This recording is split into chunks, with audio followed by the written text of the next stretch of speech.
Кутман кеч, кандайсыздар? Домашний обстановка мен дагы чыгайынчы. Дайыма жасанып алып эле чыга бербей да.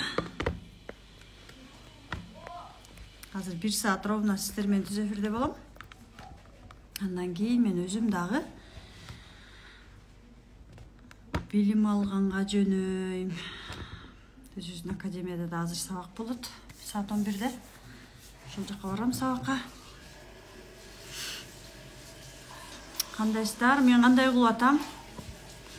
Мен жакшы кылып аткан болсом, 1 цифрасын жазып койсоңуздар.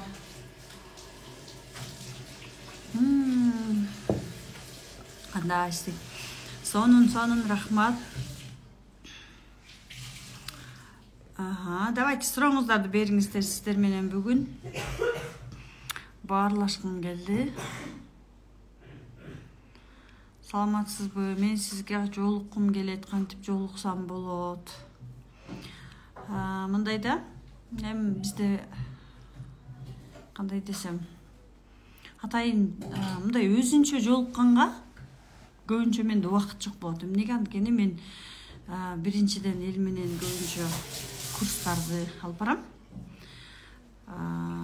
Бир жумада трансформация курсунда 1 күн, талдоо чеберинде 2 күн, 3 күн уже занятпы. Башка күндөрү дагы жумушум болгондуктан түрдүү жолугулар болот да. Ошого бошобой калам да. 1-2 саат дагы мен үчүн абдан кымбат. Дүйнөдө эң кымбат бул эмне? Бул убакыт экен да. Ошон үчүн эгерде курска келсеңиздер, конечно же, курста мен ар бириңиздер менен даже трансформация курсунда ар бир айымдын суроолоруна жооп берип, жана ал суроону кандай чечсе болот, ошолор жөнүндө дагы айтып берем. Ошон үчүн курска келген эле эң ыңгайлуу жол да.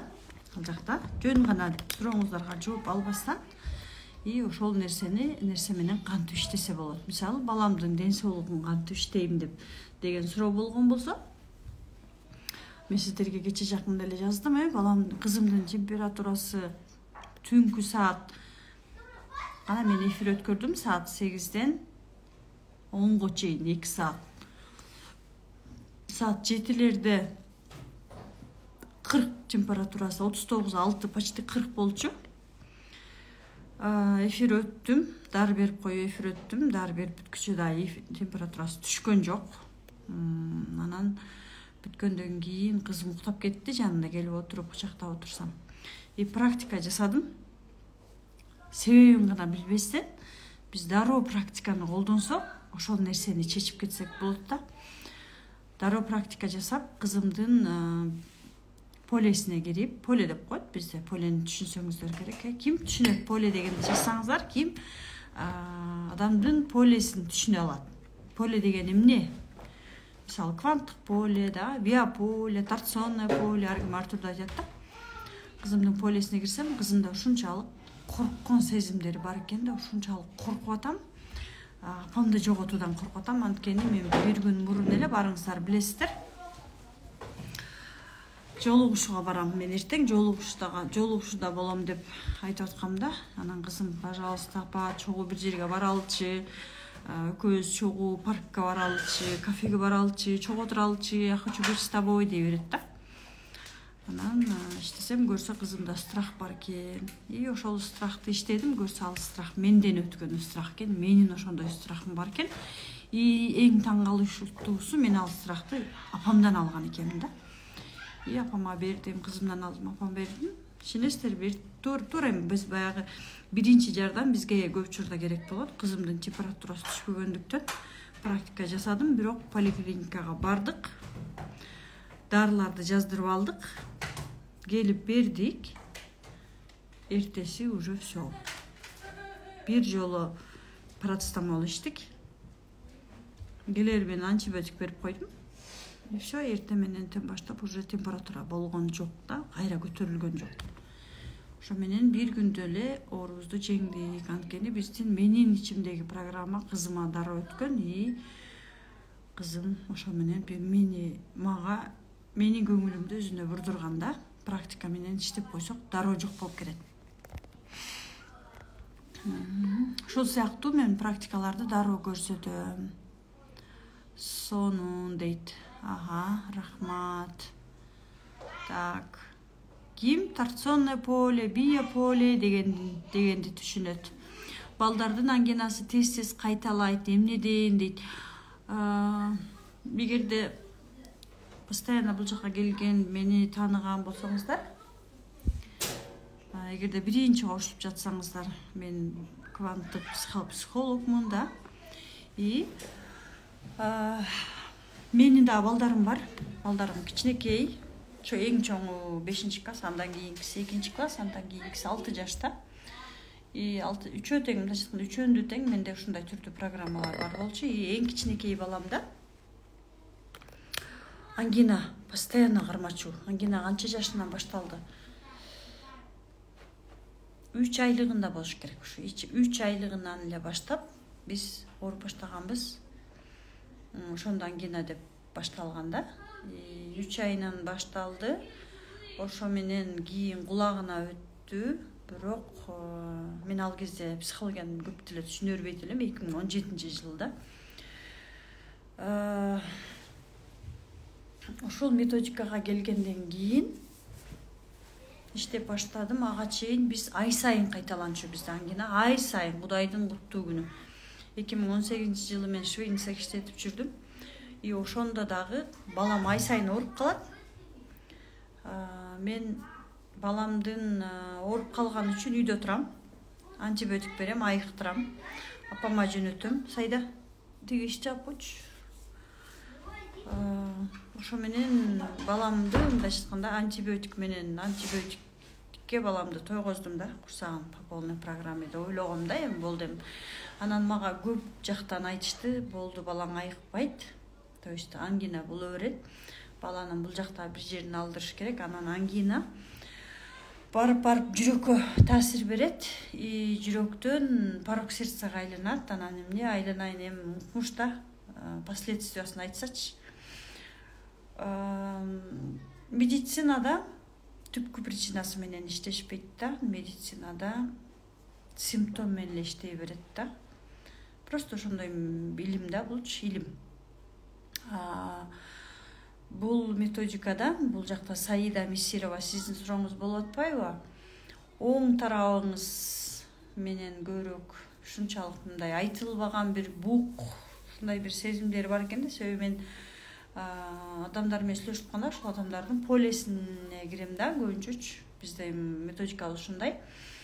Аябай булугуп, прям айта турган сөздөрүңүз аябай көп да, скорее всего, атаңызга болушу мүмкүн. Эгерде что-то бир нерсе болсо, чындык болсо жада деген болсоңуз, андай жазсаңыз болот жообуңузду. Возможно, атаңызга айтылбаган сөздөрүңүз бар, может, капачылыгыңыз бар. Мен аябай жүрөгүм ооруп, анан оң колум аябай ооруп атат да, оң жак бул ата. Биздин методикада ата менен иштеш керек да. Ушунчалык мындай ыйлагым келип атат. Ошол учурда да биз бук болгондо дагы балдарга бук деген эми кандай баягы ушундай бук болуп келип ыйлагыбыз келип сыртка чыгарбайбыз да. Ошол убакта дагы биз балага ошол сезимдерди бере беребиз да. Анан бала бизге көрсөтө берет да. Бала биздин күзгүбүз да. Ошон үчүн сиз, скорее всего, атаңыз менен иштешиңиз керек, Саидайым. Ушунчалык жаман болду азыр. Бул сиздин состоянияңыз. А балаңыз сизге всего лишь аны көрсөтүп атат. Зеркалит вас. Нейронная зеркальная связь деп коет го. Мен күйөөмдү катуу кызганам, мен ичим уйгу туйгу дейт. Мындай да, күйөөңүздү кызганган сезим бул на самом деле сиз ата-энеңиздин сүйүүсүн кызганган болосуз да. Бул эгерде биз ушундай сезимдердин теги эле жашоодогу нерсенин түпкү себебин карап көрсөк, кызганыч бул апанын же атанын сүйүүсүн кызгануу деген сөз да. Мисалы кичинекей кезиңизде апаңызды мисалы бир туугандарыңыз көбүрөөк жакшы көрүшү мүмкүн да. То есть апаңыз бир туугандарыңызды көбүрөөк жакшы көргөн деп ойлошуңуз мүмкүн. Балким апаңыз сизди жакшы көрбөйт деп ойлогонсуз. Ошол учурда сиз апаңызды кызганып каласыз да, анан апаңыздын сүйүүсүн кызганасыз да. Кичинекей кезинде бизде, например, бизде апабыз бизге көп көңүл бурган эмес дагы, бир туугандарыбызга көбүрөөк көңүл бургандай. Ошол учурда биз апабыздын сүйүүсүн кызганабыз дагы. Анан кийин и страх потерять маму деген программада болот да. Апабызды жоготкондон коркобуз. И ошол учурда анан апабыздын сүйүүсүн башкалардан кызганып баштайбыз.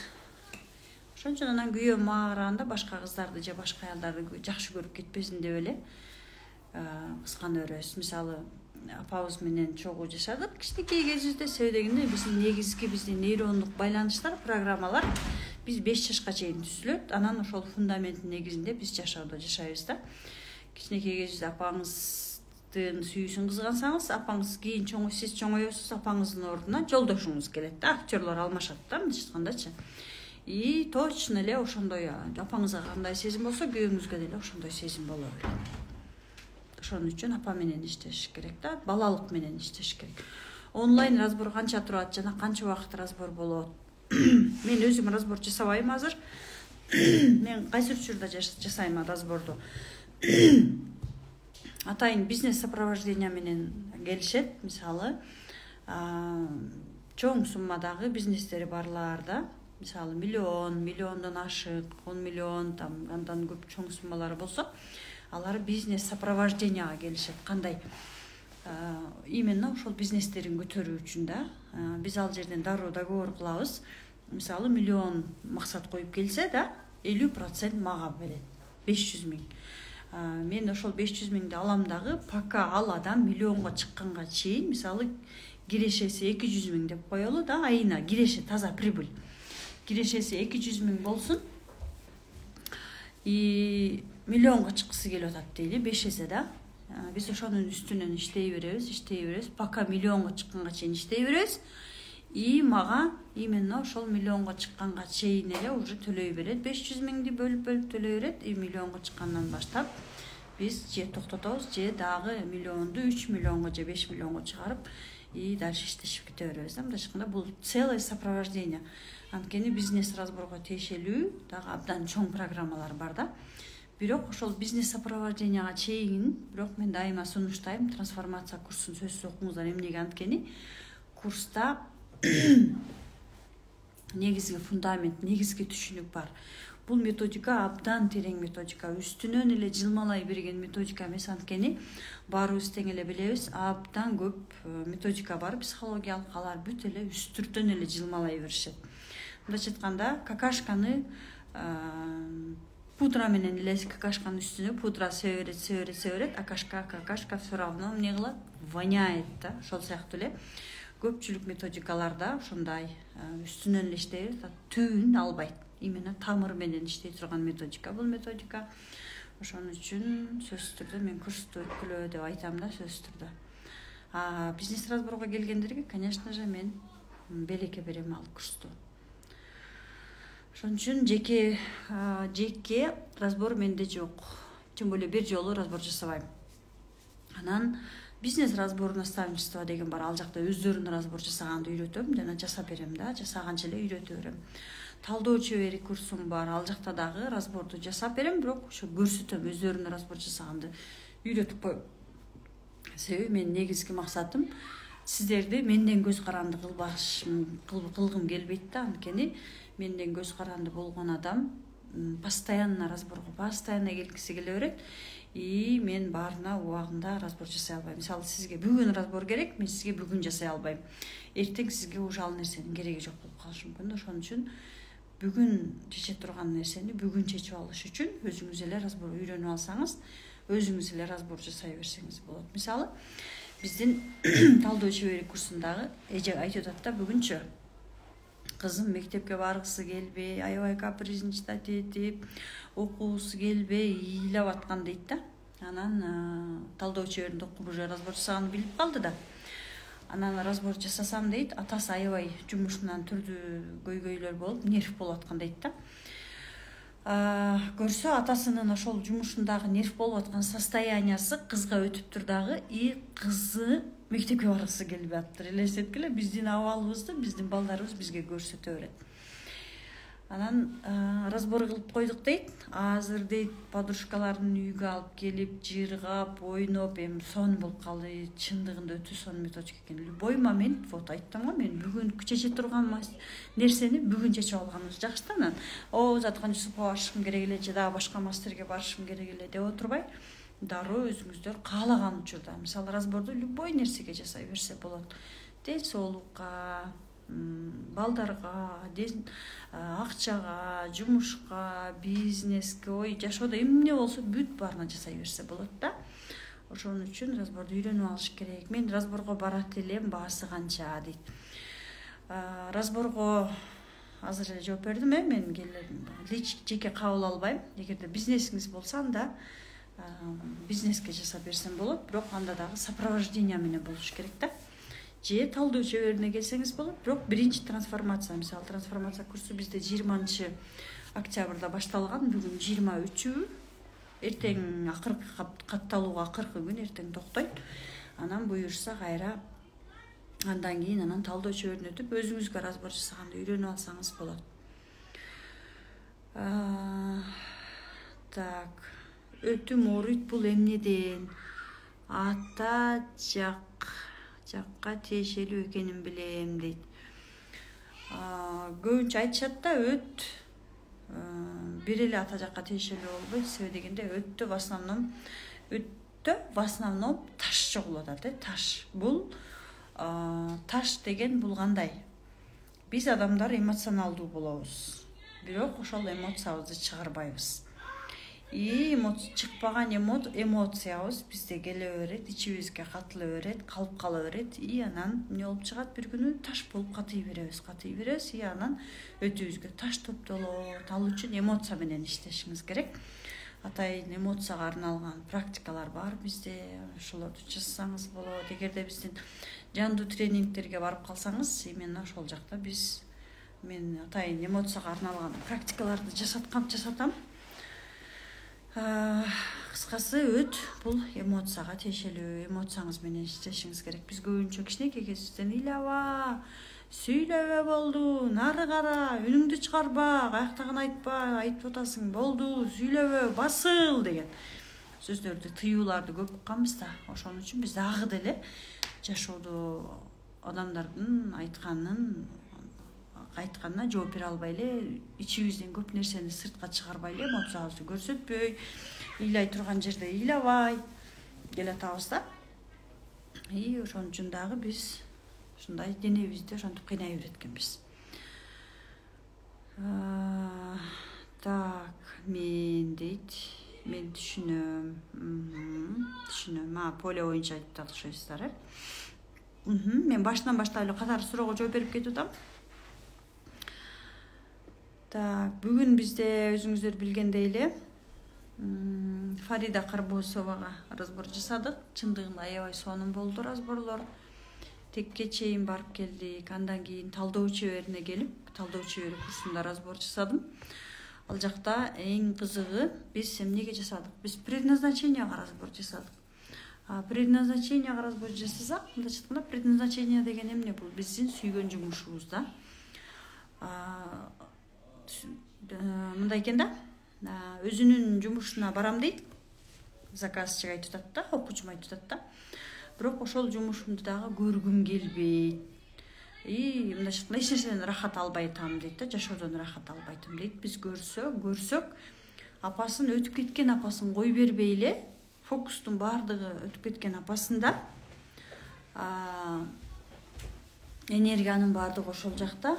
Мындайча айтканда, адам эмне кылат? Тияка жөнөп калган да.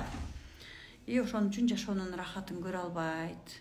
Биз разбор жасап апасын кой бергенден кийин анан жашоосун көрүп баштады. Жашоону көргөн адам жашоодон рахат алат, жумуштан да рахат алып жашап баштайт да. Ким ойлоптур, предназначениянын причинасы өтүп кеткен апамды кой бербеген себеп болот деп. Биз разбордо көрдүк, именно өтүп кеткен апасын кой бербегендиктен жашоодон, жумушунан рахат албай жашап жатканын көрдүңүздөрбү? Кандай гана себептер бар. Айта берсек да олтура болот да. Анын үчүн өзүңүздөр келип катышыңыздар керек. Сабактарга катышыш керек, курстарга катышыш керек. Менин 4 жашар баламда сол кулагы тез эле ооруп калат. Себеби барбы дейт. Гүлзада айым 84-48. Гүлзада айым, сол кулагы бул кимге тиешелүү? Бул апага тиешелүү. Эгерде сиздин балаңыздын кулагы тез ооруп жаткан болсо, анда сиздин бир сөз уккуңуз келбейт да. Балким балалыгыңызда бир сөз уккуңуз келген эмес, балким азыр жашооңузда уккуңуз келбейт. Же апаңызды уккуңуз келбейт, апаңыздын айткан сөзүн, же өзүңүздү уккуңуз келбейт. Кандайдыр бир сиз кулагыңызга уккуңуз келбеген бир себептер бар да. Ошон үчүн деле балаңыздын кулагы ооруй берет. Биздин сезимдерди бала бүт көчүрүп алат. Өзүңүз менен иштешиңиз керек. Салам узаткан, кандайсың? Назира Ширалиева. Кандайсың Назира эже, жакшысызбы? Менин эжем Алайкулук эжем, жердешим. Кызым постоянно ашказаны ооруп, кусуп калат. Экинчи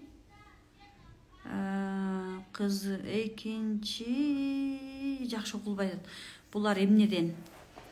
Ашказан ооруп кускан бул ашказанда страх болот. Ашказанда бизде негативтер болот. Именно ошол сиздин мисалы көп негатив ойлорду ойлойсуз да, көп оюңузга түрдүү нерселер келе берет. Анткени биз оюбузду контролдобойбуз да, бизге келе берет, негативге түшө беребиз, налый беребиз, жашообузду ар күндү жамандай беребиз, ушактай беребиз, жаман сөздөрдү сүйлөй беребиз. Бирок ошол эле учурда биздин бул жактан чыгып жаткан нерселер бизди кыйнап жатканын билбейбиз. Ошол эле учурда биз балдарыбызды да кыйнап коебуз да. Аны сиздин кызыңыз сизге көрсөтүп атат, мындайча айтканда, апа, мен кыйналып атам. Сиздин ашказаныңызга мындайча айтканда негативдер батпай калган, или страх, или боль, кандайдыр бир да. Ал үчүн сиз өзүңүз менен иштегенде билесиз именно эмне экенин. Анан ошол нерсе сизден ашып, ташып уже балаңызга барып, кызыңызга барып, кызыңыз да уже кыйналып аткан моментте. Ошон үчүн өзүбүз менен иштей берсек эле энелер, биздин балдарыбызда дагы жашоо оңолуп баштайт экен да, жашоолор жакшы болуп баштайт экен. Ошон үчүн апалар иштешибиз керек экен, айрыкча аялдар. Рахмат дейт.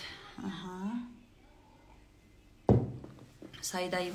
Сиздин абалыңызды мен аябай сездим. Действительно, ангина боло тургандай эле абалда экенсиз. Иштешиңиз керек экен өзүңүз менен. Мен аябай жаман болуп кеттим.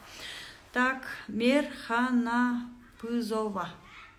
Мерхан Апызова, да? Мерхан Апызова. Ассаламу алейкум ва рахматуллаху барахатух. Кутмангеч.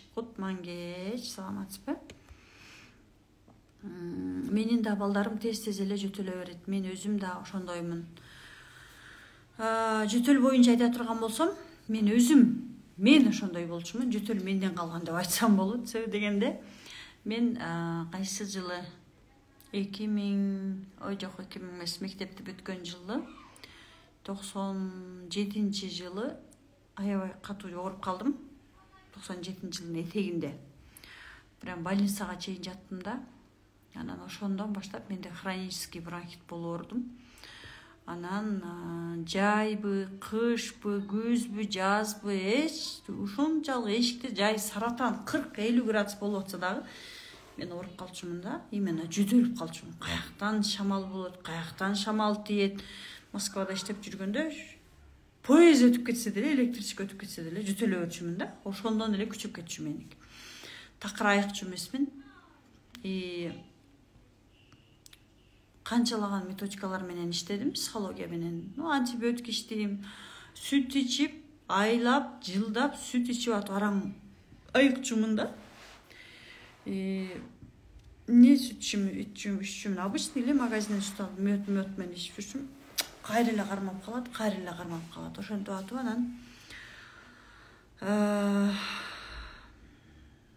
атып анан ушул методикага келгенде иштеп баштадым өзүм менен. Көрсө менде айтылбаган сөздөр аябай көп экен. Жана айтып атпаймынбы, бизде тыя беришет да, бизде эме көп тыюу салып, бизди аябай катуу тарбиялаган да ата-энебизди, билесиздер да. Бул жердеги мен ата-энени күнөөлөбөйм, болгону ата-энебизди ошентип тарбиялаган да, жакшы болсун деп. Эмоция менен иштедим, аябай капачылык менен иштедим, таарыныч менен иштедим. И бүгүнкү күндө менде хронический бронхит эмес, даже жөнөкөй жөтөл дагы жок. Ишенесиздерби? И мен оорубагандан кийин менин балдарым дагы именно ошол жөтөл менен ооруган токтотушту да. Мындайча айтканда, жөтөл бул биздин айтылбай калган сөздөр.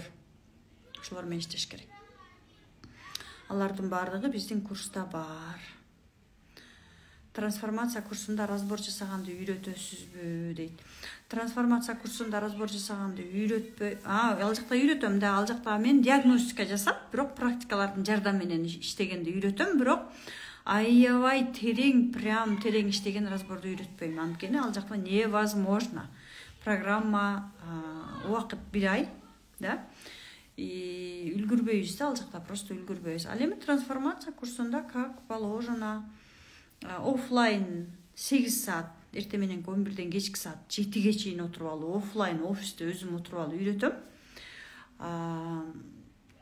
Онлайн 4 саат, 3 саат, бүгүн мисалы саат 4-тө баштадык, 8-де бүттүк да, 8ге чейин онлайн разбор жасаганды үйрөтөм.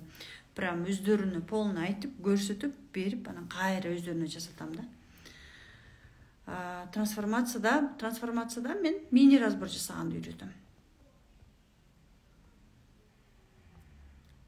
Так. Бирок трансформация курсунан да абдан сонун результаттарды алсак болот. Анткени мен трансформация курсунун практикаларын өзүм жаттап алгам. Ырымдашыкта мен любой момент ойготкондо дагы трансформация курсунун любой практикасын айтып бере алам. И ал жакта именно ошол практикаларды мен баарына эле айтам да, жаттап алгыла, жашооңорго бул күндө керектүү нерсе депчи. Трансформация курсу мындайча айтканда бул биринчи тепкич. Разбордун биринчи тепкичи бул трансформация курсу да. Талдоо чебери трансформация курсун окуй туруп талдоо чеберине келген адам кыйналат да, анан кыйналып түшүнбөй, бул эмне, ал эмне болуп атып эле убактысы өтүп кетет да. Ал эми трансформация курсун окуган адам талдоо чеберине келгенде разборду дароо түшүнөт, дароо алып кетет. Талдоо чебери деген эмне? Мен жаңы кошулуп түшүнбөй калдым. Мурун мүмкүн болсо маалымат бере кетесизби сураныч. Талдоо чебери деген бул курс 2 ай бою окутам. 2 айдан кийин сиз өзүңүздүн жашооңузга өзүңүз мастер болуп, чебер болуп чыгасыз. Разбор жасаганды үйрөнүп чыгасыз. Сиз эч кимден, бир да мастерден, бир дагы психологдон көз каранды, даже классический психологдон дагы көз каранды болуп каласыз. Анча-мынча врачтардан дагы көз каранды болуп каласыз. Эч кимге ишиңиз түшпөй калат. Любой проблеманы өзүңүз эле чече бересиз. Разбордун жардамы менен. Саламатсызбы жаткан же женский жак менен жүрөк титирөө.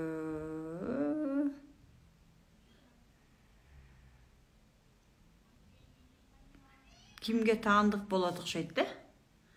Женский жак апага тиешелүү. Жүрөк титирөө дегениңиз, скорее всего, сиздики страх да. Женский жакты отпайсызбы? Возможно, сиздин тегиңизде кандайдыр бир насилие болушу мүмкүн, балким өзүңүздүн жашооңузда ошондой бир нерсе болушу мүмкүн, и ошондон корккон сезимдер болушу мүмкүн. Азыр мен ушул сөздөрдү айтканда прям оң кулагым ооруп кетип атат да. Возможно, сиздин ата тегиңизде болушу мүмкүн. Бул нерсеге диагностика кылыш керек. Диагностика кылгандан анан билинет. Так, бул жакта менин группалаштарым чыгып атат. Малика, Кейджи. Трансформация курсу менен виптин айырмасы кандай? Бир точкадан чыга албай жатам. Курстарга катыша берем, бирок аягына чыкпайм. Кээде эмнеге менде болбойт деп тажап ыйлагым келет дейт. Трансформация курсу бул 9-10 миң сомдук курс, бир эле ай болот. Бирок дагы бир ай мен башка курс белекке берем.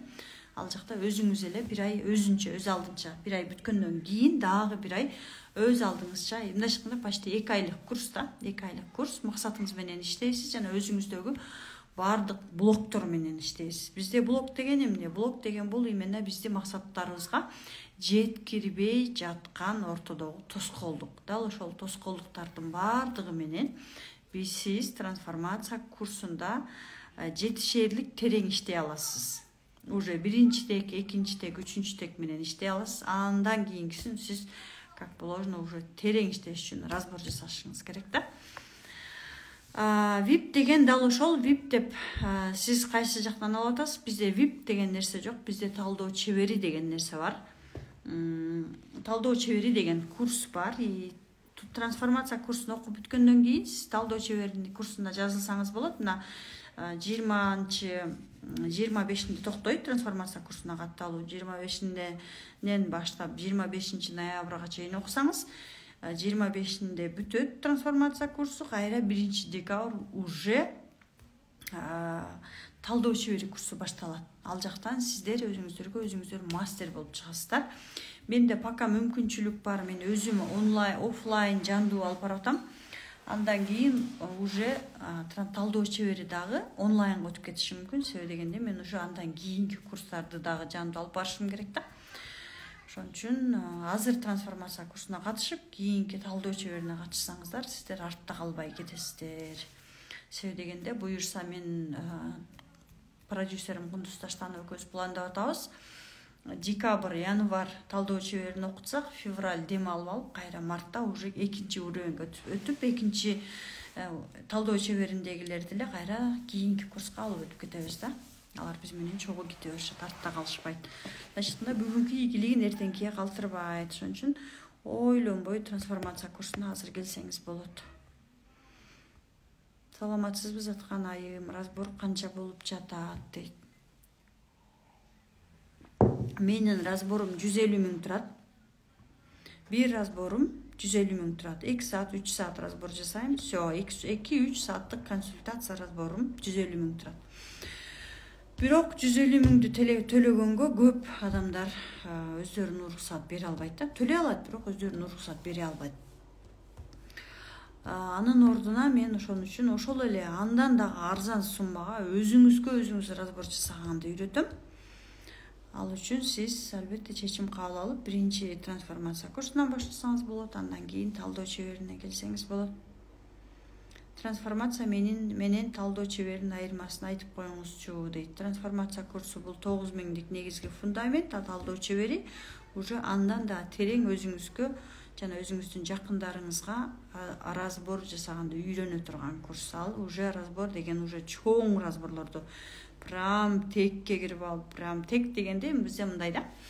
Көпчүлүк ойлошот да, тек десе биз уктап жаткан давно бул дүйнөдөн өтүп кеткен тектердин бардыгын ойготуп алып, анан алардын жашоосун өзгөртүп атабыз деп туура эмес түшүнүшөт да. На самом деле биздин жашообузда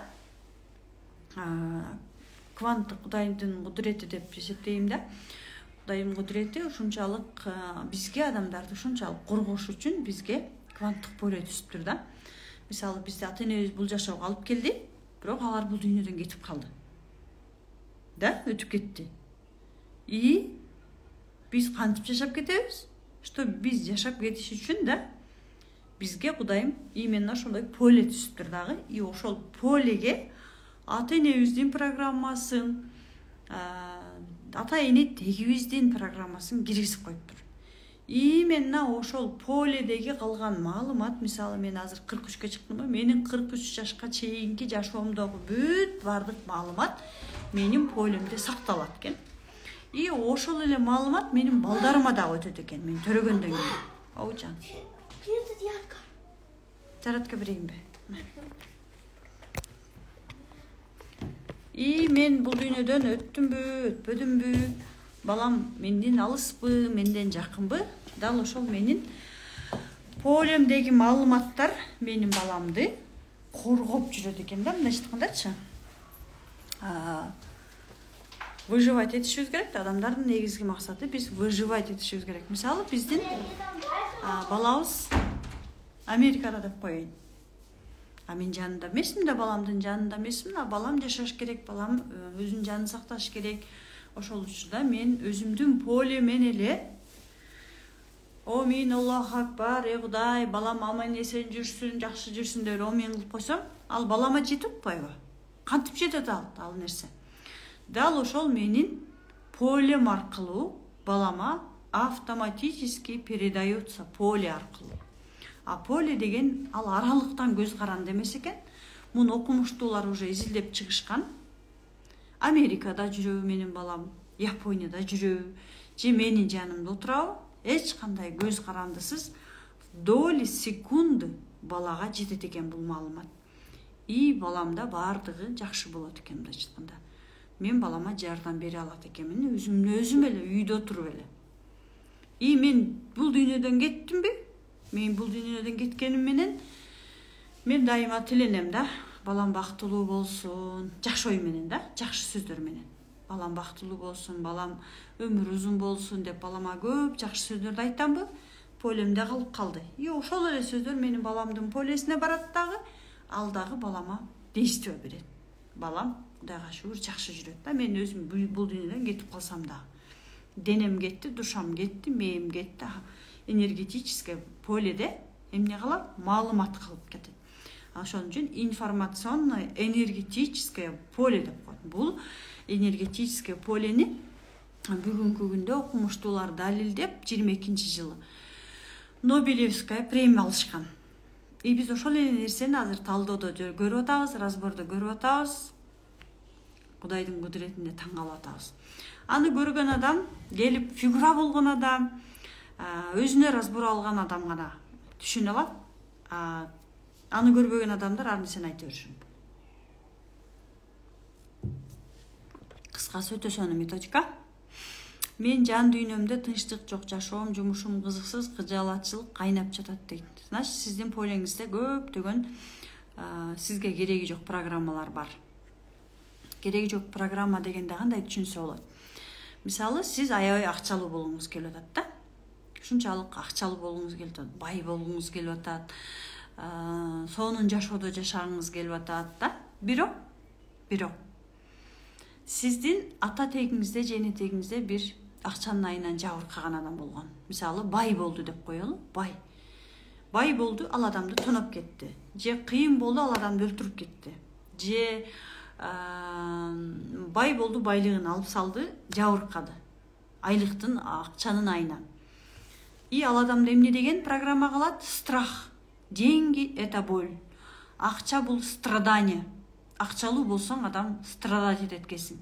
Андан көрө акчаң жок эле тынч эле жашап жүрө беришиң керек экен деген программа ошол адамда болгондагы ал адамдын полесинде калып калды. Сиздин атаңыз, эне тегиңиз да бул именно ДНК аркылуу келе турган программа да.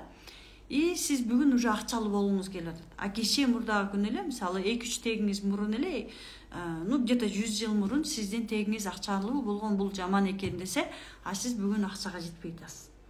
Эмнеге? Анткени анын причинасы дал ошол сиздин тегиңиздин страхы, сиздин тегиңиздин страданиясы, болу болушу мүмкүн. Ошол сизге акчалуу болгонго тоскоолдук берип атышы мүмкүн да. Булар менен, конечно же, иштесе болот.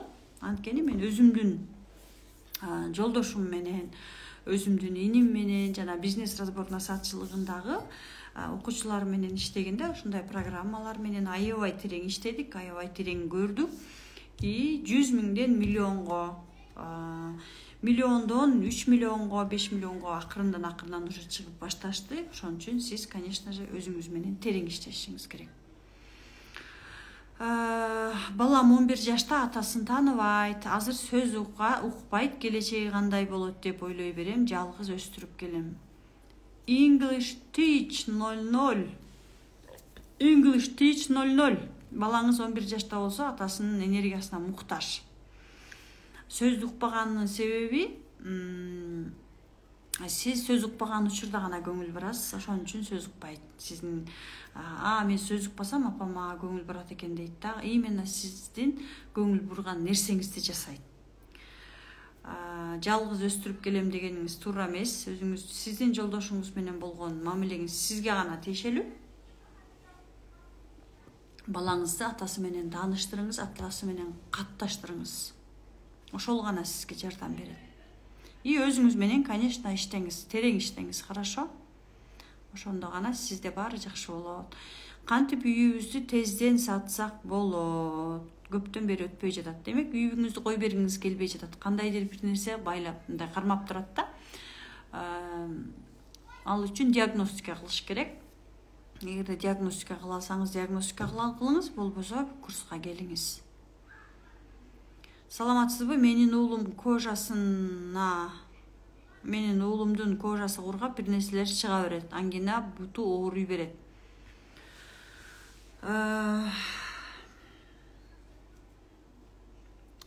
Ангина боюнча түшүндүрүп айтып бердим, Бул сиздин айтылбаган кандайдыр бир обидаңыз болушу мүмкүн, страх болушу мүмкүн. Бул текке байланыштуу.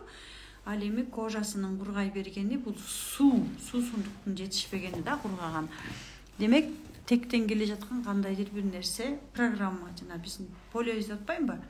Ошол полиоде бир нерсе жетишпейт да. Бир кандайдыр бир тоскоолдук бар.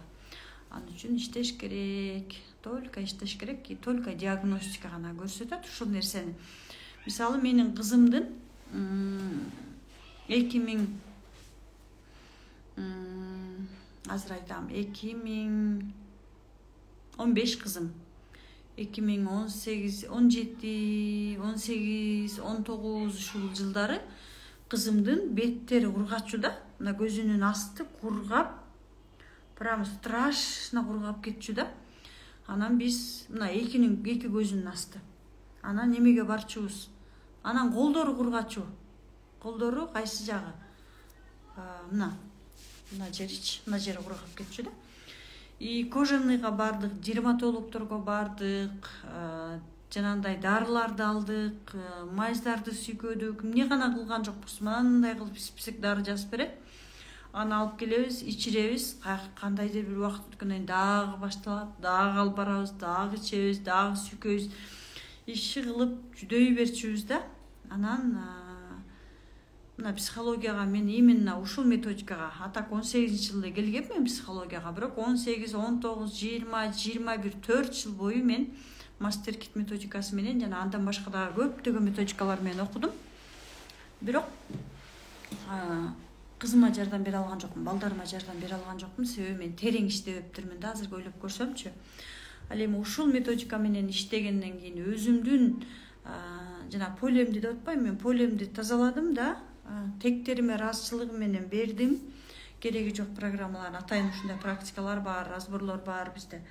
Ошо менен иштегенден кийин бүгүн Кудай сактасын, кызымдын аллергиясы жок. Чоң баламдын мурду дем албайт эле, ал жок. Кичинекей баламдын ангинасы жок. Эки балам ооруй берчү эле, Кудай сактасын. Только өзүм менен эле иштейм. Тегиме кереги жок программаларды ыраазычылыгым менен берем. И все. Оказывается, бул жакты тазалаш керек экен да, и полени тазалаш керек экен. Нейрондук байланыштагы биздеги түрдүү бизге тоскоол болгон нерселерден арылсак эле, Кудайга шүгүр, баары жакшы болот экен. Уктап жатканда тиш кычыраткан эмнеден болот дейт. Тиш өйдө жак бул ата текке тийишелүү болот да, алды жак эне текке тийишелүү болот. Азыр менде ушундай инсайт келип кетти. Мисалы, сиздин апаңызды же атаңызды эки журт, ата журт менен эне журт да, кайын журт менен, мисалы, сиздин апаңыз ата энеси менен атаңыздын ата энеси деп коем, примерно да. Эки журт бири-бири менен эмне болот? Тирешет да. Кандайдыр бир келишпестиктер бар, возможно, кабыл албайт. Ушундай да бир причина болушу мүмкүн да, ошон үчүн да кычыратышыбыз мүмкүн. Бирок медицинада айтып коет го, тиштин кычыратканы бул ичте неме болгондо кычырайт деп калат эле. Ичте курт болгондо тишти кычыратат деп калышат да. Эгерде андай болгон болсо, эгерде ичинде курт барбы, значит медицинага да кайрылып көрүшүңүз керек, сөзсүз түрдө да, уштап курттарды, кереги жок курттарды өлтүрүш үчүн. Ичибиздеги курт эмнеден пайда болот? Бул гнев. Бирөөгө болгон жек көрүү сезимдери. ошондон дагы злость да, ошондон дагы болот да. Onun için иштеш керек неф менен. Кек сактоо. 4 уулум бар, аябай мамиледе түшүнбөй атабыз, билбейм дейт. Жолдошуңуз менен кандай мамилеңиз? Атаңыз менен мамилеңиз кандай? Эркек балага биз атадан эмне алсак, эркек балага ошону беребиз да. Атаңызды мисалы сиз атаңыздан корксоңуз да, же атаңызга капа болсоңуз, ошону эркек балага бере бересиз. Гарантиясы менен бересиз. 7 мүнөт убактым калды, 7 мүнөттөн бүтүрө эле. Менин уйкум эле келе берет, кантип такыр эле эртең менен эрте тура албай жатам. Бизде бүгүн разбор жасаганымда бир эже келди, фигура болуп ошол эже айтып атат да, мен трансформация курсуна келип аябай энергичный, такыр уйкудан эле тура албайт элем дейт да. Энергия жетишпеген учурда биз көбүнчө уйкудан тургубуз келбейт. То жарко, то холодно. Заткан менин денем аябагандай муздак жүрөм, эч эле жылбайт. Бул эмне? Тек менен иштеңиз, энергия менен иштеңиз. Так, мастопатия эмнеден болот? Мастопатия же көкүрөктүн оорусу да турабы, эмчектин оорусу да. Көкүрөктө бул абида, капачылык, тарыныч көп болгондо биз көкүрөккө топтойбуз да, баарын көкүрөккө топтоп алабыз. Апага болгон капачылык же атага болгон капачылыктарды биз көкүрөккө топтойбуз да, анан буларыбыз уже денебиз көтөрө албай калат. Биздин капа болгон абида деген мультфильмди көрсөңүз түшүнөсүз. Чоңоюп кете берет, абида чоңое берет, сиз ага энергия бере бересиз. Мисалы бизге жаратканымдан энергия келди, ата энеден энергия келди деп коелу. Энергия келгенде мозг биринчи эмне кылат? Биринчи именно биздин денебизди тойгузат. Денебизде абида болсо абидага энергия берет. Злость болсо злостька, страх болсо страхка, ошолорго полностью чыкпаган эмоциялар барбы денеде. Бүт ошол жака өзүбүздүн денеге энергияны берет, бөлүштүрөт. Андан ашканын анан сырткы дүйнөгө берип баштайт. Акча, жумуш, машина, үй, Lexus, там, экетаж үй, там, эмне кааласак ошол жака берип баштайт. Эгерде сиздин денеңизде баары жакшы болсо, энергияны мээ карайт, бул жакта баары жакшы, бул жака жетиштүү, там 5-10% керек, калганы мен сырткы дүйнөгө берсем болот дейт да, анан бул жактан ашкан энергияны анан сырткы дүйнөгө берип баштайт. Ошон үчүн биз эгерде өзүбүздүн денебизге топтогон капачылыктан арылсак, денебизди тазаласак да, полени тазаласак, күнөөлүү сезимден арылсак, бизде деген андай нерсе толуп тура да. Мисалы, аборт кылган апалар толуп тура да. Апасына капа болгондор толуп тура, кыз эмес уул күткөндөр толуп тура. Ошол баардык сезимдерден апасына айтылбай калган сөз толуп тура, атасына айтылбай калган сөз толуп тура. Атам өтүп кетти деп айта албай калгандар толуп тура. Атам чай ичпей кетти, атам жаш кетти, атам ооруп кетти. Апам мени таштап кетти, апам ооруп атат, атам апамы урган, ойлолололололо. Короче, толуп тура нерсе менен жашайбыз. Анын бардыгын биз бул жака үйүп алабыз. Анан ошонун бардыгын энергия менен бере беребиз, бага беребиз. Анан биз бүгүн анан денебиз көтөрө албай анан кийин оор болуп чыгат. Или рак болобуз, или дагы башка нерсе болобуз. Оорунун бардыгы бул биздин сезимдерден болот, туугандар. Мен көп курстарга катышам, бирок эч эле аягына чыкпай окугум келбей калат. Трансформация курсун окудум, эч нерсеге жетишпей калдым. Окуганга ошол кезде көп маселе чыкты. Конечно, эгерде сиздин болуңуз болсо, мен айтам постоянно трансформация курсундагыларга, эң сиздин болуңуз эмне? Боль деген практиканы жасаңыздар, андан кийин башкага өтүңүз. Эгерде сиз окуй албай атасыз, демек сизде кандайдыр бир боль бар. И ошол болду жеңбеш үчүн, мисалы, мээ баарын билет да. Мээни Кудайым бизге эмне үчүн берген? Бизди кыйнабаш үчүн эмес, бизге больно кылбаш үчүн, бизди өлтүрбөш үчүн берген да. Эгерде сизде кандайдыр бир боль болсо, мээ ал больго сизди алып барбайт. Анткени сиз больго барганда эмне кыласыз? Жабыркайсыз, вы страдаете, вы можете умереть даже, да. Ошон үчүн кой андан көрө зачем сен ал бойлду козгоп, андан көрө давай башка маселелерди чечебиз дейт дагы сизге башка маселелерди придумать этип баштайт. Ошол күнү туугандарыңыз өтүп кетет. Именно ушул курсту сатып алгандан баштап сиздин колуңуз бошобой баштайт. Мурун бүтпөгөн жумуштарыңызды бүтүрүш керек болуп баштайт. Срочно бир жака барыш керек болот. Именно бирөө чакырып калат, бирөө үйгө конокко келип калат да. Өмүрүндө чалбаган адамдар чалып калат. Өмүрүндө үйгө конок келбеген адамдар сиздин үйгө конок келет. Ушундай түрдүү сопротивленияны мозг придумает. И анан Аллах сиси все, ошо менен курстун убактысы бүтүп калат. Мен курсту ишенесиздерби? Өмүр бою деле бере алам. Трансформация курсун сурогу жок деле бере алам. Бирок сурогу жок берсем, сурогу жок бойдон эле аткарбайсыздар да. Эч качан аткарбайбыз. Мен үчүн сурок менен берем, чтобы сиздер ошол нерсени окуш керек. Кой, үлгүрүп калайын, убакыт бүтүп атат дешибиз керек. Трансформация курсунда диагностика койгонду үйрөтөсүзбү дейт да. Диагностика жасаганды үйрөтөм. Этегирээк жагында үйрөтөм, анан жандуу жолугушот, ал жакта уже фигура менен жасаганды да үйрөтөм. Бирок андан сырткары дагы сиздер кураторлор менен иштейсиздер. Трансформация курсу кандай болот? Мен 30 күнгө берилет бул курс. Жума сайын мен сиздер менен элестетиңиздер, вторник күндөрү 5 саат бою отуруп алып, өзүм ар бириңиздердин сурооңуздарга жооп берем. Как положено, давайте бул практиканы кылыңыз, тигини кылыңыз, мындай кылыңыз, тигиндей кылыңыз деп. Андан сырткары менин эле ушул курсумду бүткөн жана ушул убакка чейин 2 жылдан бери трансформация курсу менен иштеп жатсам, 1-2 жылдан бери именно ушул курс менен иштешип жүргөн кыздар сиздерге мини практика, мини разбор жасаганды үйрөтөт. Практика жана мини разбор жасаганды үйрөтөт. Ошол жактан сиздер диагностика сиздер менен чогуу группа менен жасайсыздар, башында алар сиздер менен чогуу жасайт.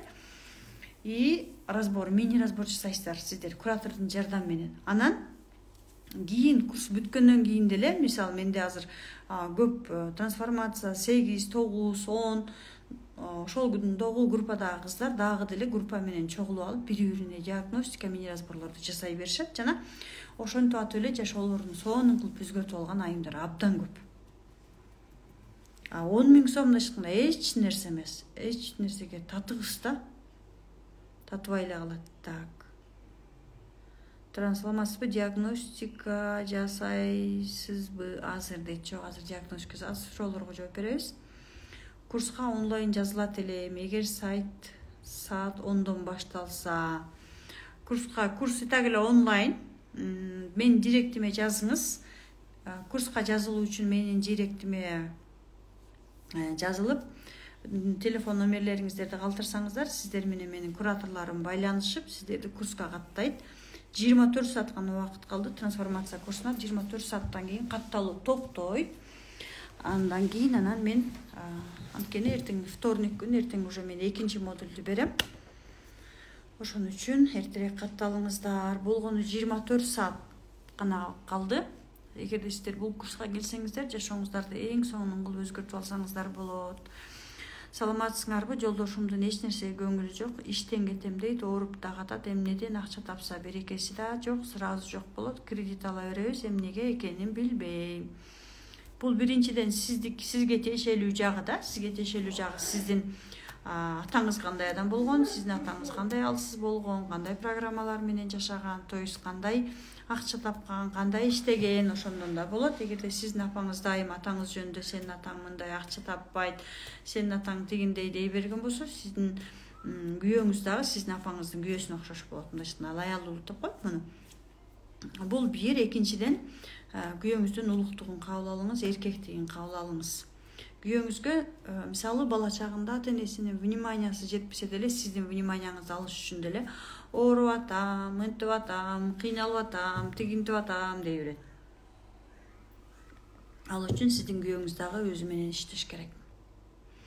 Саламатсызбы, жаңы иш баштайын деп жатам. Соодада биринчи өзүңүз менен иштеп туруп баштасаңыз жакшы, ошондо шыр кетесиз. Кутман кечиңиз менен, кутман кеч. Жаңы иш баштайын деп коркуу сезим бар, иштеңиз коркуу сезимдер менен. Саламатсызбы, жаңы иш баштайын деп жатам, бирок коркуу сезими бар, кантип жок кылса болот? Нурайко, ишеничтин жоктугу да, караңыз, коркуу, страх.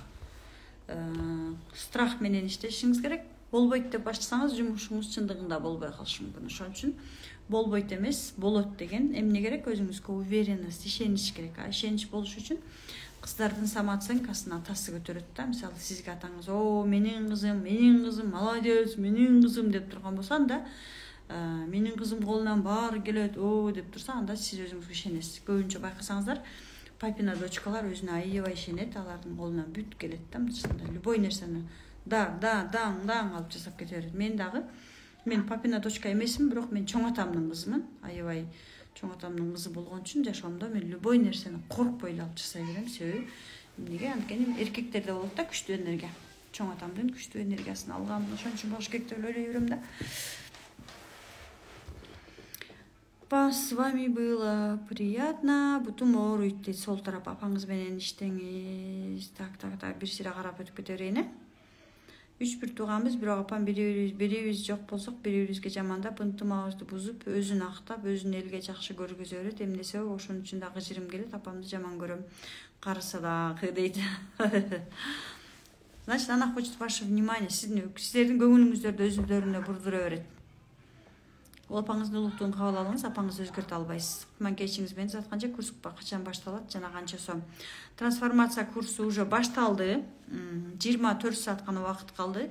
24 сааттан кийин трансформация курсуна катталуу жабылат. Все уже кабыл албайбыз. Анткени кийинки трансформация курсу качан болот айта албайм. Ушу менен 24-жылы болушу мүмкүн. Анткени ортодо мен талдоо чеберин баштайбыз 1 декабрдан баштап. Ошон үчүн азыр катталышыңыз керек. Баасы 10.000 сом. 10.000 сом, 30 күн трансформация курсун окуйсуздар, 30 күн андан башка да курс берем. Ал белекке бериле турган курс болот. Ал максаттар менен иштейсиз. Салам жаткан, мен балдарым менен тил табыша албайм. Арты 24-26 жашта, кыздарым, уулум 30, эч эле сөзүм жакпайт. Значит, өзүңүз жакпайсыз. Себя не принимаете, себя не любите, аны балдарыңыз сизге көрсөтө берет. Өзүңүз укпаганда балдар да бизди укпайт да. Күйөөмдүн 1 баласына мен кандай таасир бере алам? Апасы каза болуп калган, ал менин өз баламдай көрөм. Сиз эч кандай таасир бере албайсыз. Сиз болгону өлүп калган апасына гана ыраазычылык айтасыз. Все, башка эч нерсе кыла албайсыз. ДНКңыз жок ал балада, сиздин ДНКңыз. Анткени сиз берген нерселердин баардыгы ДНК аркылуу кетет да. Апасын ыраазычылык айтсаңыз, апасынын ДНКсы аркылуу балага сала берет. Полисинде бар да. Кутман кеч 1 жаш кызыбыздын көзү кызарып, көз аллергия боло берет. Өзүңүз менен иштеңиз. Аффирмация дегенди кандай түшүнөбүз? Аффирмация бул бир сөздү кечке кайталай берсеңиз, мээңиз ошону кабыл алат, ошол сөз аффирмация. Баламдын оорусуна разбор жасатыш үчүн 150.000 сом төлөш керекпи? Да, бир разбор 150.000 сом да. Эгерде 150.000 сом төлөгүңүз келбесе, анда өзүңүз мастер болуңуз, балаңызга 100 жолу разбор жасасаңыз дагы болот. VIP боюнча айтып бериңизчи дейт. Бизде VIP деген жок, бизде трансформация курсу бар, ал 10.000 сом.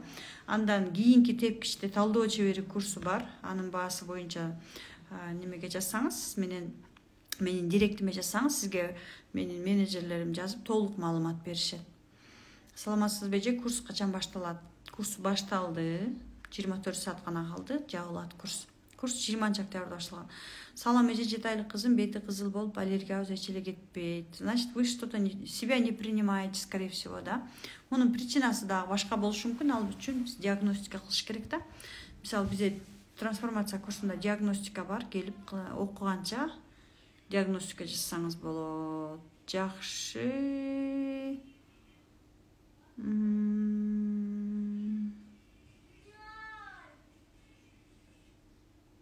Окулбайт экен. Биякта сообщениялар бири-бирине капташып кетет. Рахмат. Абдан көп экен суроолор. Рахмат. Мен баарыңыздарга ыраазымын. Сиздерди көргөнүмө абдан кубанычтамын. Эгерде сиздер чечим кабыл алып, өзүңүздөр менен иштейм десеңиздер, анда бизге келсеңиздер болот. Курска мен сиздерди жакшы көрөм, ыраазымын. Жакшы туруңуздар. Түнүңүздөр бейбил болсун. Пока-пока.